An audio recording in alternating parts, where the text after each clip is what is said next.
ایسا ہی تجربہ میں پھر سے دہرا سکتا ہوں کیونکہ میرا علم مجھے بتاتا ہے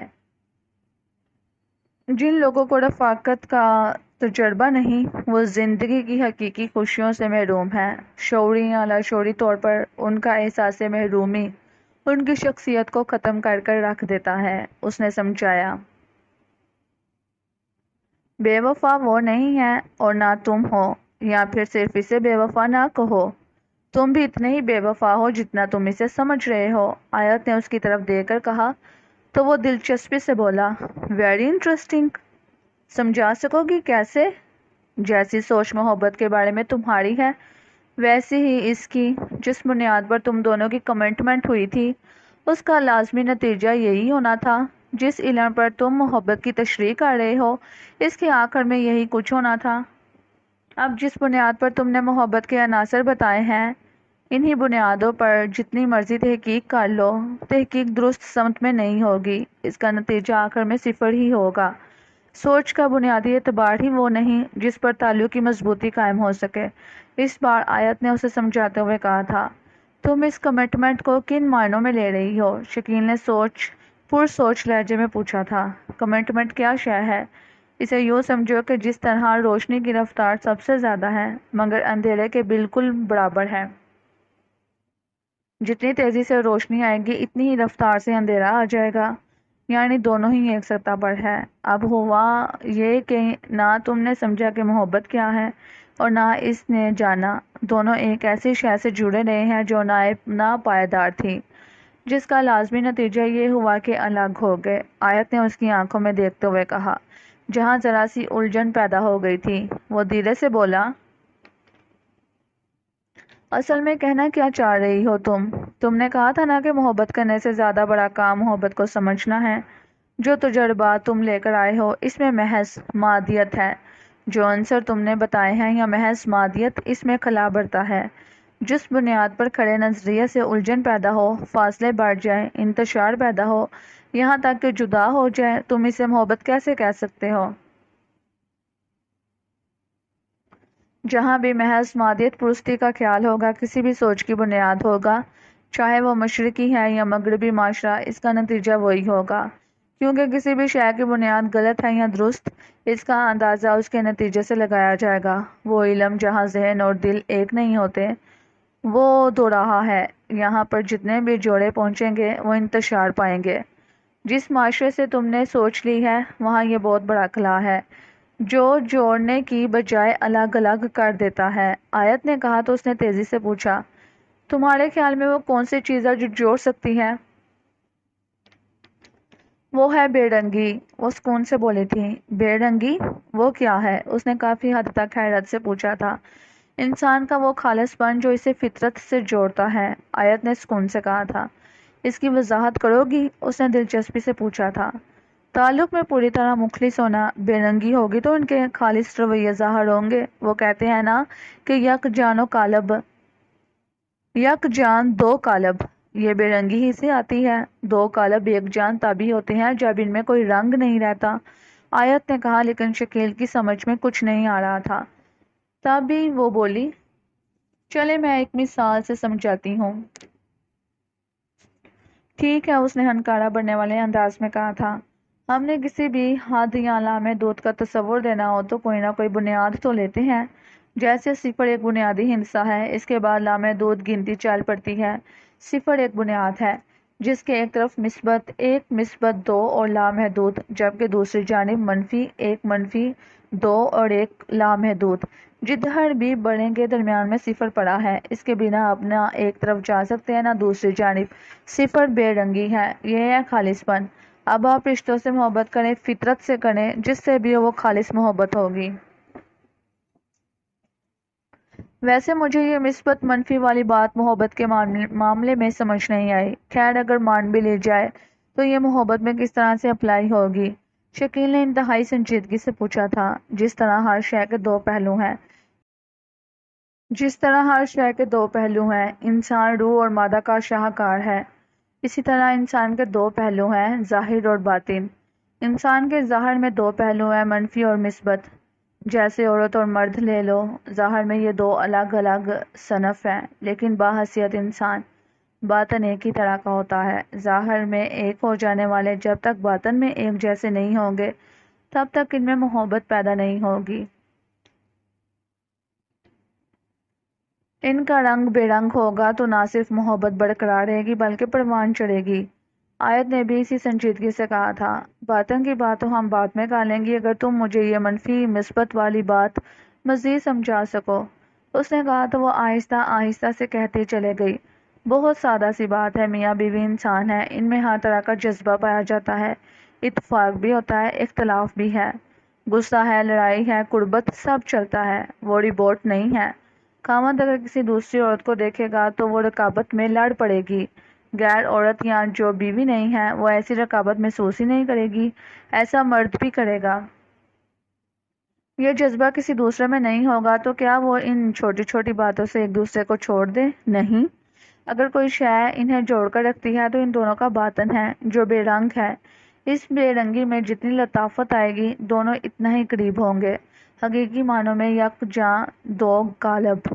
اب تم یہ ایک نئی شے لطافت لے آئی ہو، کیا اسے؟ اس نے کہنا چاہا تو آیت نے ہاتھ کے اشارے سے اسے روکتے ہوئے ہنس کر کہا، یہ پھر صحیح، پہلے اتنا ہی سمجھ لو، اگلے کسی وقت کے لیے باتیں بچا رکھو۔ اوکے، ڈن ہو گیا، شکیل نے بھی ہنستے ہوئے کہا تھا۔ پھر مغرب کی طرف جھکے ہوئے سورج کو دیکھ کر بولا، چلو اب کہیں سے ڈنر لیتے ہیں، بتاؤ کوئی اچھی سی جگہ۔ ہاں یہ کی ہے نا بات، چلو بتاتی ہوں۔ یہ کہہ کر آیت اٹھ گئی، شکیل بھی کھڑا ہو گیا، وہ دونوں کچھ فاصلے پر کھڑی ہوئی کار کی جانب بڑھ گئے۔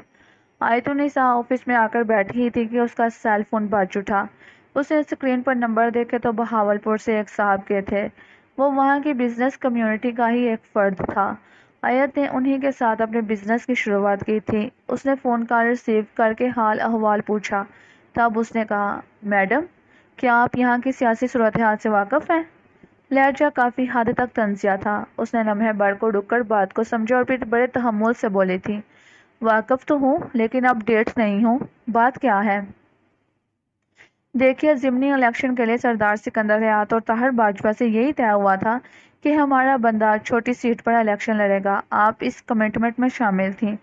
بالکل میں شامل تھی، یہی طے ہوا تھا، آیت نے کہا۔ تو سردار صاحب اس کمٹمنٹ کو پورا نہیں کر رہے، ہمارے بندے کا نام انہوں نے ماننے سے انکار کر کر اپنا بندہ لانا چاہ رہے ہیں، اس صاحب نے تفصیل سے بتایا تھا۔ یہ تو ٹھیک نہیں ہوا، آپ نے بات کی؟ آیت نے پوچھا۔ جی ہم نے بات کی تھی مگر وہ نہیں مان رہے، اسی لیے اس وقت آپ کو زحمت دے رہے ہیں کہ یا تو آپ ان سے بات کریں یا پھر جو ہمارا فیصلہ ہوگا۔ اس صاحب نے حتمی لہجے میں کہا تو آیت نے سکون سے کہا تھا، دیکھیے میں اپنے لوگوں کے ساتھ ہر صورت میں ہوں، اگر انہوں نے آپ سب کی بات نہیں مانی تو میری بات کیا مانیں گے؟ جو آپ کا فیصلہ ہے وہی میرا فیصلہ ہے، آیت نے کہا۔ ہمارا خیال ہے کہ آپ آخری بار بات کر کر دیکھ لیں۔ ٹھیک ہے میں کرتی ہوں بات، ابھی کچھ دیر میں آپ کو بتاتی ہوں، ہم انتظار کر رہے ہیں، اس نے کہا اور فون بند کر دیا۔ آیت النساء کے لیے یہ صورتحال کوئی نئی نہیں تھی۔ جب سے طاہر نے رابعہ کے معاملے میں اپنے بابا کے رد عمل کے بارے میں بتایا تھا، وہ اس وقت سے یہ سمجھ رہی تھی کہ ایسی صورتحال کا سامنا بہرحال کرنا پڑے گا۔ وہ جانتی تھی کہ سکندر حیات بالکل نہیں مانے گا کیونکہ ان کی طرف سے ساجد ہی امیدوار تھا، اسی لیے سردار اس وقت انا میں تھا۔ وہ کچھ دیر سوچتی رہی، پھر اس نے سکندر حیات کا فون ملا دیا۔ کچھ لمحوں بعد فون ریسیو کر لیا گیا تھا۔ انکل آیت النساء بات کر رہی ہوں، اس نے بہت بانا لہجے میں سکون سے کہا تھا۔ مجھے اندازہ تھا کہ تمہارا فون آئے گا لیکن اتنی دیر بعد آئے گا یہ بہرحال اندازہ نہیں تھا، انہوں نے طنزیہ سے لہجے میں کہا تھا۔ آیت نے ان کا طنزیہ لہجہ نظر انداز کرتے ہوئے بزنس کمیونٹی کی بات کر دی، جسے بڑے تحمل سے سننے کے بعد وہ بولا، میں یہ چھوٹی سیٹ اپنے لیے جیتنا چاہتا ہوں کیونکہ جس طرح سے میرا بیٹا میرے ہاتھ سے نکل گیا ہے اس طرح سے بہت جلد یہ بڑی سیٹ بھی ہاتھ سے نکل جانے والی ہے۔ میں طاہر کے کسی عمل کے جواب دہ نہیں ہوں، میں تو، آیت نے کہنا چاہا تو وہ بڑک کر بولا تھا، سارا قصور ہی تمہارا ہے، نہ جانے اسے کیسے کیسے خواب دکھا کر تم اسے ورگلاتی رہی ہو۔ کیا تم اس سے انکار کر سکتی ہو کہ تم نے اسے ذہنی طور پر تیار نہیں کیا؟ کیا تم ہی نے اسے رابعہ سے شادی کرنے پر مجبور نہیں کیا؟ کیا تم ہی نہیں ہو جو اس سارے فساد کی جڑ ہو؟ انکل، میں مانتی ہوں کہ میں نے اسے یہ راہ دکھائی تھی، لیکن فیصلہ تو اس کا تھا۔ اور آیت نے وضاحت کرتے ہوئے کہا تو اسی غصے میں وہ بولا، میں نہیں جانتا کہ تم نے ہم سے کس کی دشمنی لی ہے۔ ہمارا سیاسی کریئر خراب کرنا تھا، کر لیا۔ اب میں مزید تمہیں اجازت نہیں دے سکتا۔ تم جس طرح سے چاہو کرو، جس بندے کو لے کر آنا ہے لے آؤ، ہار جیت جو بھی ہے مجھے قبول ہے۔ انکل، آپ ایسے نہ کریں، جو طے ہوا ہے ہمیں اسی پر قائم رہنا ہے۔ اس سے طاہر سے کہو وہ رابعہ کو طلاق دے کر آ جائے، پھر جو چاہے کر لو، سکندر حیات نے حتمی سے انداز میں کہا اور فون بند کر دیا۔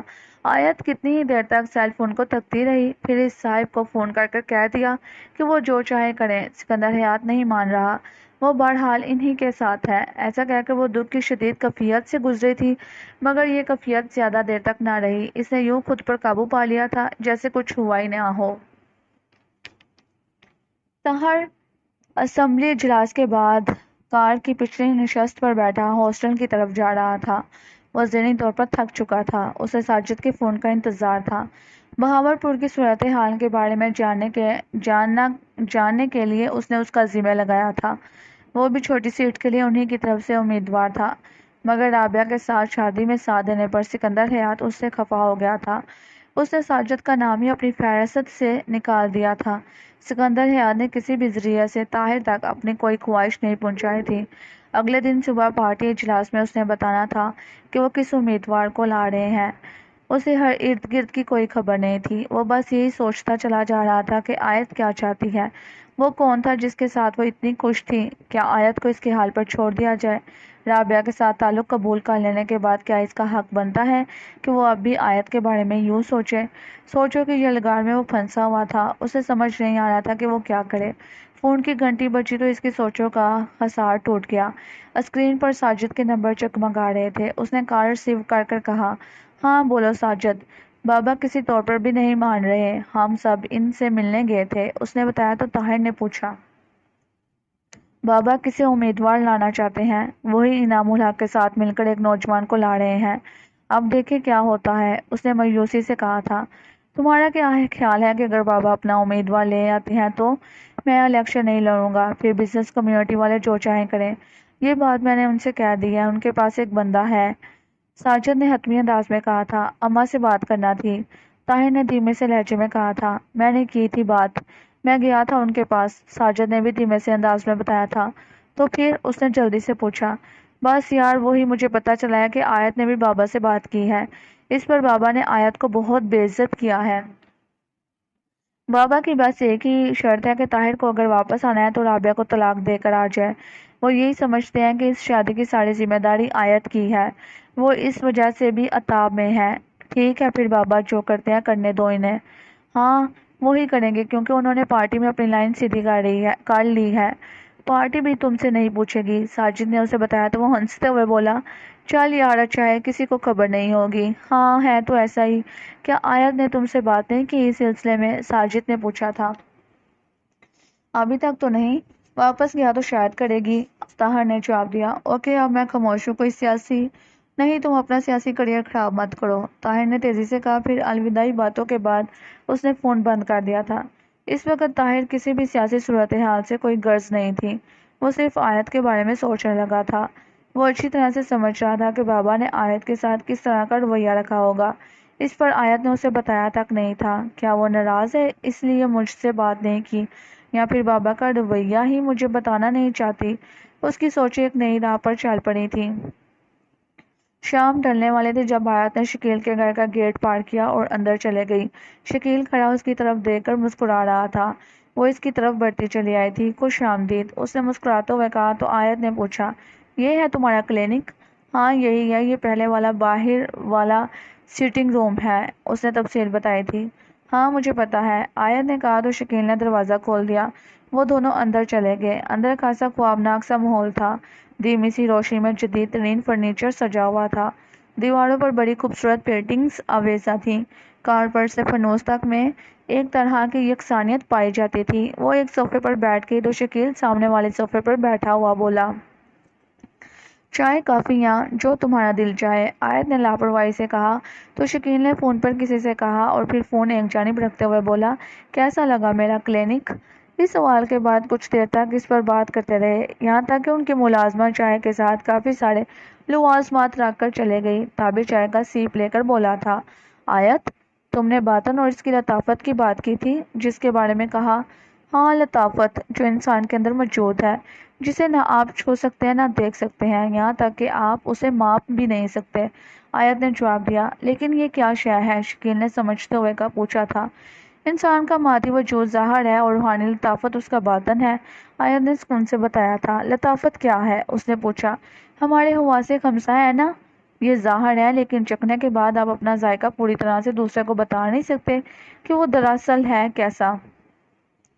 کون سی آواز آپ کے اندر کیا اثر رکھتی ہے، کسی کے چھونے سے آپ کیا محسوس کرتے ہیں۔ یہ سامنے پینٹنگ ہے نا، اسے 100 انسان دیکھ لے، سب ایک ہی طرح سے ہنس نہیں اٹھائیں گے، بلکہ ہر ایک کا اپنا تاثر ہوگا۔ یہ جو ظاہر سے ہم اندر محسوس کرتے ہیں، ہم اپنے حواس خمسہ کی صلاحیتوں کو ماپ نہیں سکتے، اور محبت میں یہی لطافت ظاہری علم میں نہیں آ سکتی اگر جدید سائنس اسے ماپ لے۔ اس نے بات کو بڑھاتے ہوئے پوچھا تھا، جب ماپ لے گی تو کیا صورتحال بنتی ہے، وہ ایک علیحدہ بات ہے۔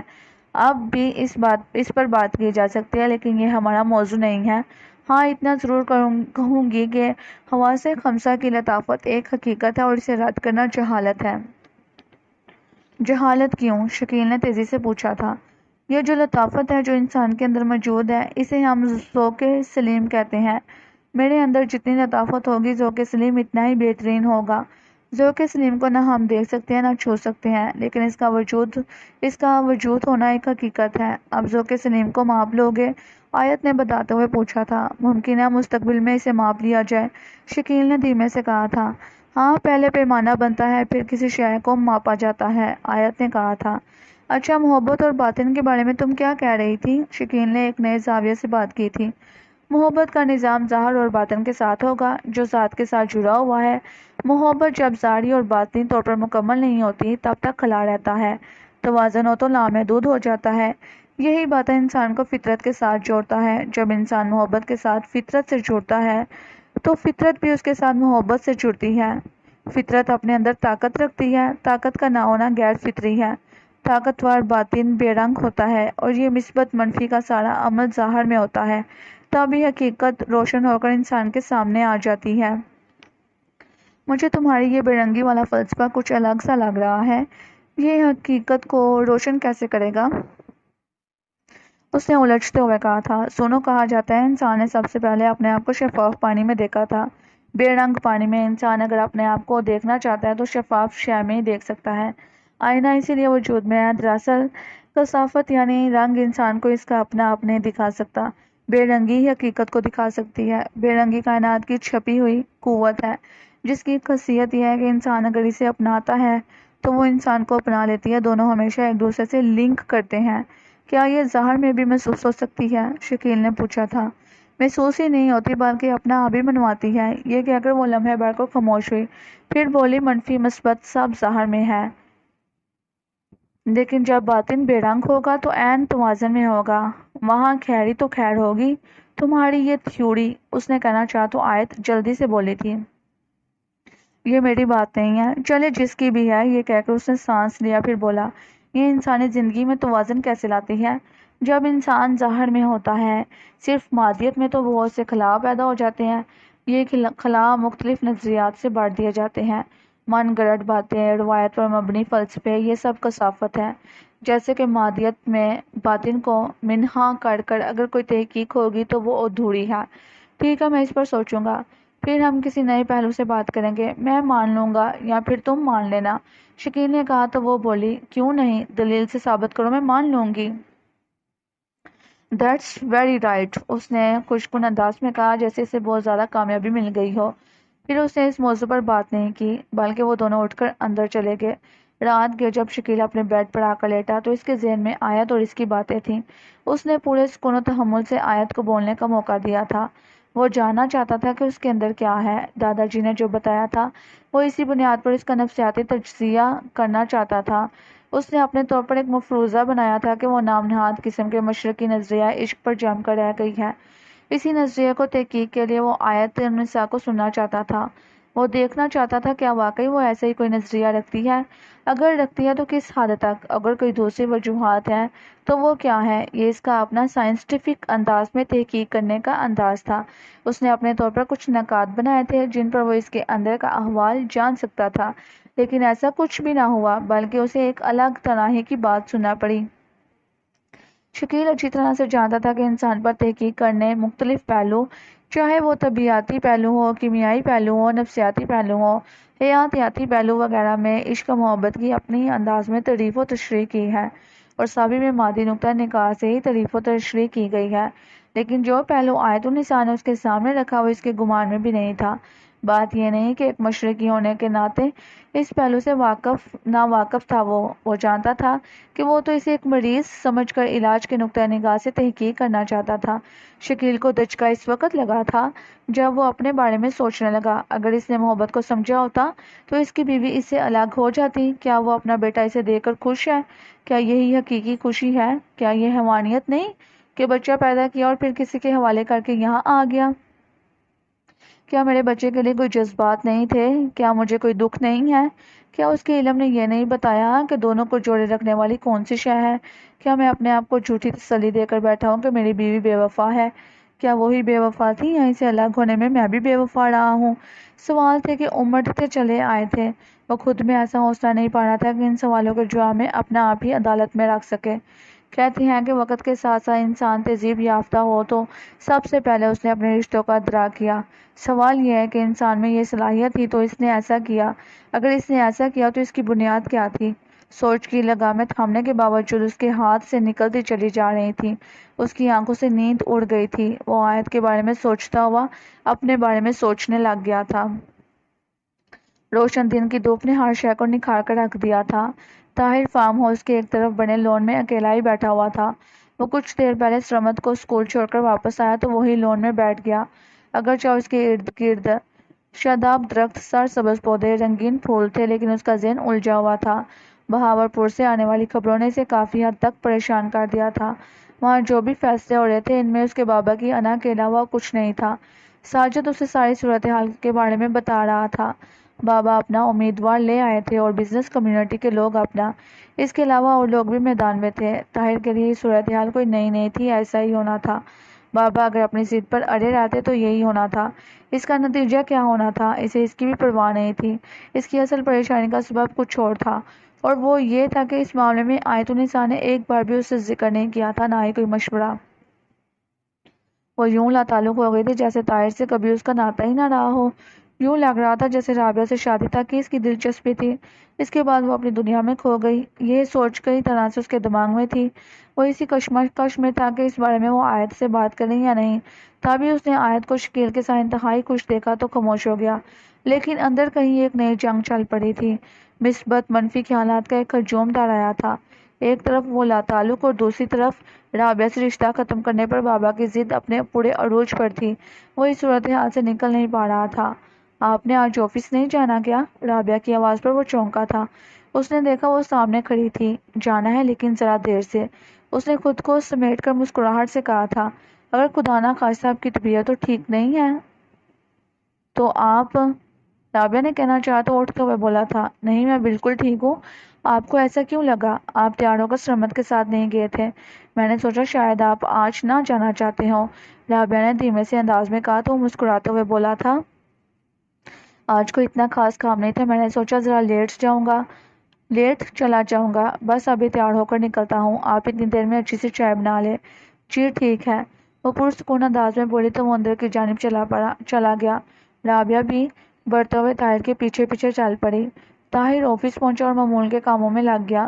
زیادہ وقت نہیں گزرا تھا کہ اس کا سیل فون بج اٹھا تھا۔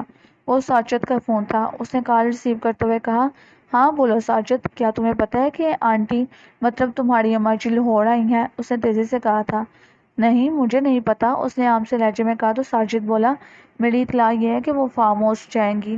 فارم ہاؤس کب؟ طاہر نے سنجیدگی سے پوچھا تھا۔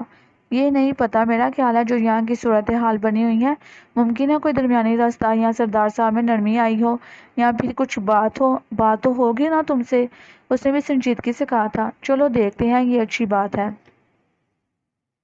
اس نے کہا اور فون بند کر دیا۔ وہ چند لمحے سوچتا رہا۔ وہ اپنے بابا کو جانتا تھا، ضد اور انا میں وہ کچھ بھی کر سکتے تھے، لیکن اسے یہ بھی پتا تھا سیاستدان کا سارا ٹارگٹ اقتدار ہوتا ہے، وہ اسمبلی کی سیٹ بھی نہیں چھوڑ سکتے۔ کچھ بھی تھا، وہ بہرحال اس برف کے پگھلنے پر خوش تھا۔ اس نے رابعہ کو فون ملایا تاکہ اسے بتا سکے۔ نمبر ملنے کے بعد کال جاتی رہی لیکن فون ریسیو نہیں کیا گیا۔ اس نے دوبارہ ملایا تو فون ریسیو نہیں کیا گیا۔ وہ پریشان ہو گیا۔ تیسری بار کوشش پر فون ریسیو کیا گیا، تبھی اس نے تحمل سے پوچھا تھا، خیر تھی؟ فون کیوں نہیں تھی پک کر رہی؟ کچھ نہیں، وہ بس فون قریب نہیں تھا، رابعہ نے کہا، لیکن اس کا لہجہ نارمل نہیں تھا۔ رابعہ آپ ٹھیک تو ہے نا؟ اس نے تحمل اور سکون سے پوچھا تھا۔ جی ہاں میں بالکل ٹھیک ہوں، اس نے اسی بھیگے ہوئے لہجے میں جواب دیا تھا۔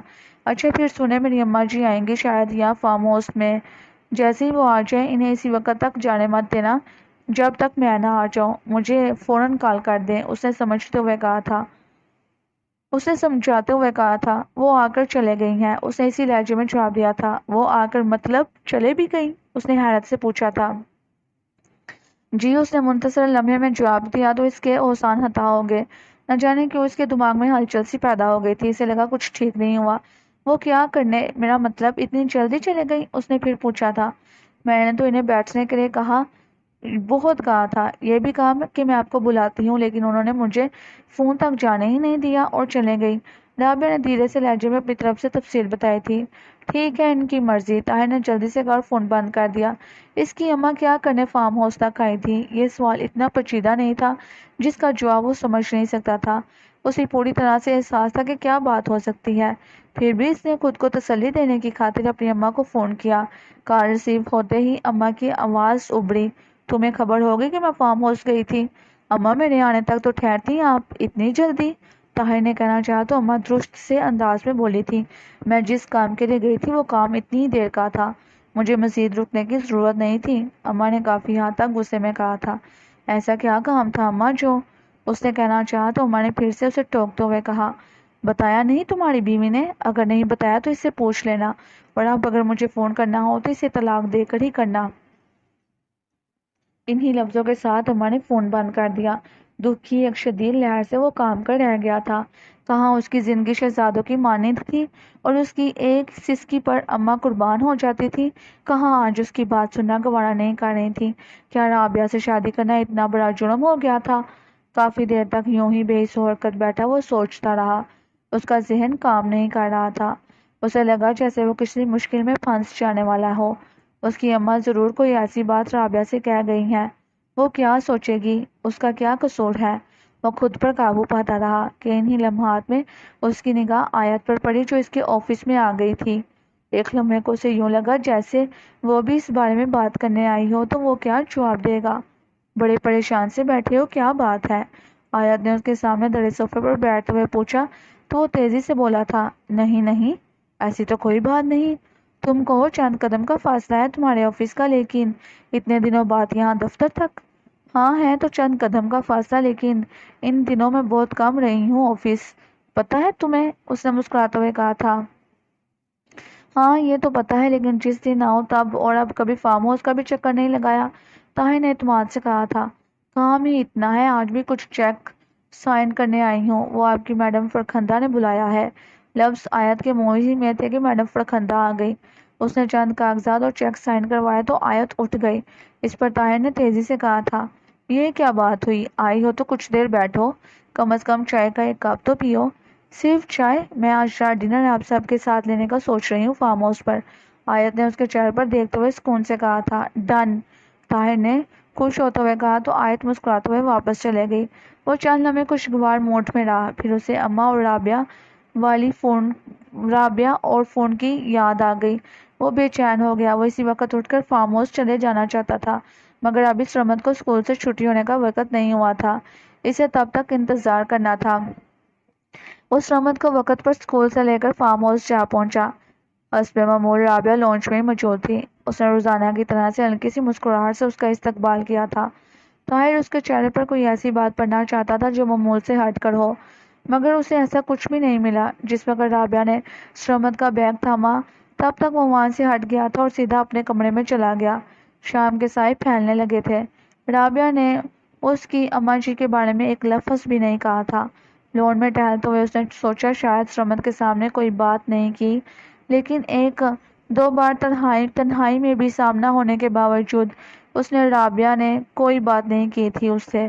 وہ اپنی جگہ مصروف رہی اور طاہر ٹی وی دیکھتا رہا، باہر پھرتے اور لون میں ٹہلتے وقت گزارتا رہا۔ شام ہوتے ہی نہ جانے کیوں اس کے ذہن میں یہ خیال ابھرنے لگا کہ ممکن ہے رابعہ خود سے کوئی بات نہ کرے، اسے آیت کے آنے کا انتظار ہو، وہی آ کر بات کرے۔ اس خیال کے ساتھ مزید خیال ابھرا، اس نے خود رابعہ کو کیوں نہیں بتایا کہ آیت نے آج ڈنر ان کے ساتھ کرنا ہے۔ وہ ایک دم سے پریشان ہو گیا۔ وہ لونچ کی جانب جانے لگا تو انہی لمحات میں آیت کی گاڑی پورچ میں آن رکی۔ جب وہ گاڑی کے پاس پہنچا تو آیت نے اترتے ہوئے اس کی جانب دیکھ کر کہا تھا، اتنی شدت سے میرا انتظار کر رہے ہو؟ تمہارا انتظار تو ہر وقت ہے، اس نے بے ساختہ کہا تھا۔ چلیں، اسی باعث مجھے بہترین سا ڈنر ملے گا، وہ مسکراتے ہوئے بولی اور پچھلی سیٹ پر موجود سرمد کے لیے لائے تحفے اٹھانے لگی۔ اس پر طاہر لاجواب سا ہو گیا تھا۔ اب وہ کیا کہتا؟ وہ خاموش رہا۔ آیت اندر کی جانب چل دی تو وہ اس کے پیچھے پیچھے چل دیا۔ ڈنر کے بعد تک آیت کی ساری توجہ کا مرکز سرمد ہی تھا۔ وہ اس کے ساتھ مصروف رہی۔ وہ سبھی لونچ میں بیٹھے تھے۔ سرمد اپنی پوری توجہ لگا کر آیت کی لائی نئی گیم کو سمجھنے کی کوشش میں تھا۔ وہ اسے سمجھا رہی تھی۔ ان میں عام سی باتیں ہوتی رہیں، یہاں تک کہ آیت جانے کو اٹھ گئی۔ وہ سب اسے پورچ تک چھوڑنے آئے۔ جس وقت سرمد سو گیا اور رابعہ بیڈ پر آئی تب طاہر نے دھیمے سے اس سے پوچھا تھا، آپ کو پتا تھا کہ آج آیت نے آنا ہے؟ نہیں، آج میری بات نہیں ہوئی تھی اور نہ مجھے اس نے بتایا تھا، اسے دھیمے سے کہا تھا۔ اوہو، وہ اس قدر ہی کہہ سکا، پھر چند لمحے سوچ کر بولا، تو پھر ڈنر پر اہتمام؟ بس ایسے ہی میرا من چاہا تو ایک ڈش زیادہ بنوا لی، اس نے عام سے لہجے میں کہا تو وہ پھر خاموش ہو گیا۔ وہ کچھ دیر تک اس کی طرف سے کسی بات کا انتظار کرتا رہا۔ وہ بھی خاموش رہی تو اس نے پوچھا، کیا کہا تھا اماں جی نے؟ کچھ نہیں، وہ بس آئی، حال احوال پوچھا اور چلے گئی۔ اس نے دھیمی سی مسکان سے کہا تھا، نہیں ایسا مت کہیں، وہ بتائیں جو انہوں نے کہا تھا۔ کچھ خاص نہیں، بس چھوڑیں آپ سکون سے سو جائیں، اس نے سنجیدگی سے کہا تھا۔ ایسے نہیں چلے گا رابعہ، مجھے پتا ہونا چاہیے، طاہر نے اپنی بات پر زور دیتے ہوئے کہا، اور آپ کا مجھ پر اعتماد ہونا چاہیے، ایسی کوئی پریشانی والی بات نہیں ہوئی، آپ سکون سے سو جائیں، اس نے مسکراتے ہوئے کہا تو اس نے زیادہ زور نہیں دیا۔ وہ آنکھیں بند کر لیٹ گیا، لیکن وہ طے نہیں کر پا رہا تھا کہ رابعہ کا یہ رویہ درست ہے یا غلط۔ اس کی سوچیں آنے والے وقت کے گرد ہی گھومتی رہیں۔ اسے رابعہ پر تو اعتماد تھا، لیکن وقت اور حالات اس کا امتحان لینے پر تولے ہوئے تھے۔